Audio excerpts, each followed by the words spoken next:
ఇప్పటి వరకు మనం రామాయణాన్ని అందులో జరిగిన పలు సంఘటనలు ఎన్నో విశేషాల గురించి తెలుసుకున్నాం. కానీ ఎంత తెలుసుకున్నా అందులో ఎప్పటికప్పుడు కొత్త కొత్త విషయాలు తెలుస్తూనే ఉంటాయి. ఇప్పుడు మేము చెప్పబోయేది కూడా దాదాపుగా అలాంటిదే.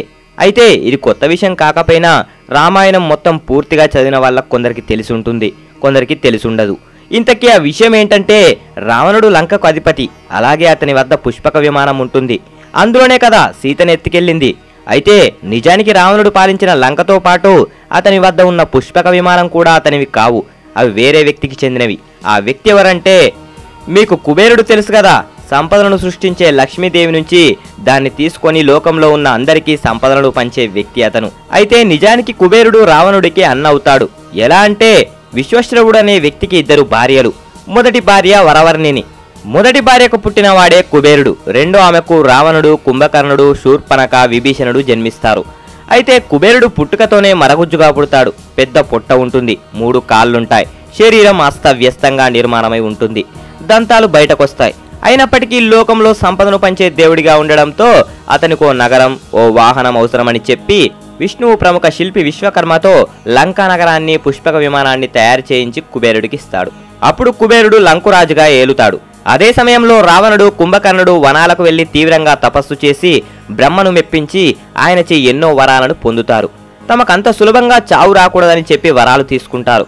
అయితే బ్రహ్మ ఇచ్చిన వరాల కారణంగా రావణుడు, కుంభకర్ణుల వల్ల దేవతలందరికీ ప్రమాదం పొంచుక వస్తుంది. అన్ని లోకాలను వారు ఆక్రమించుకుంటూ ఉంటారు. ఆ క్రమంలోనే కుబేరుడు రాజుగా ఉన్న లంకా నగరాన్ని కూడా రావణుడు కైవసం చేసుకుంటాడు. దాంతో పాటే పుష్పక విమానాన్ని కూడా లాక్కుంటాడు. అప్పుడు కొన్నేళ్ల పాటు రావణుడు అలా లంకను ఏలాక రాముడి చేతిలో మరణిస్తాడు. దాంతో రాముడు ఆ పుష్పక విమానాన్ని రావణుడి తమ్ముడైన విభీషణుడికి అప్పగిస్తాడు. అలా అది చివరికి విభీషణుడి వద్దకి చేరుతుంది. అయితే యుద్ధం ముగిసిన అంతా సర్దుకున్నాక రాముడు అయోధ్యకు వెళ్లే క్రమంలో తన తోటి పరివారాన్ని అంతటినీ అదే పుష్పక విమానంలో ఎక్కించుకొని తీసుకెళ్తాడు. అనంతరం పుష్పక విమానం మళ్లీ లంకలో విభీషణుడి వద్దకు చేరుకుంటుంది.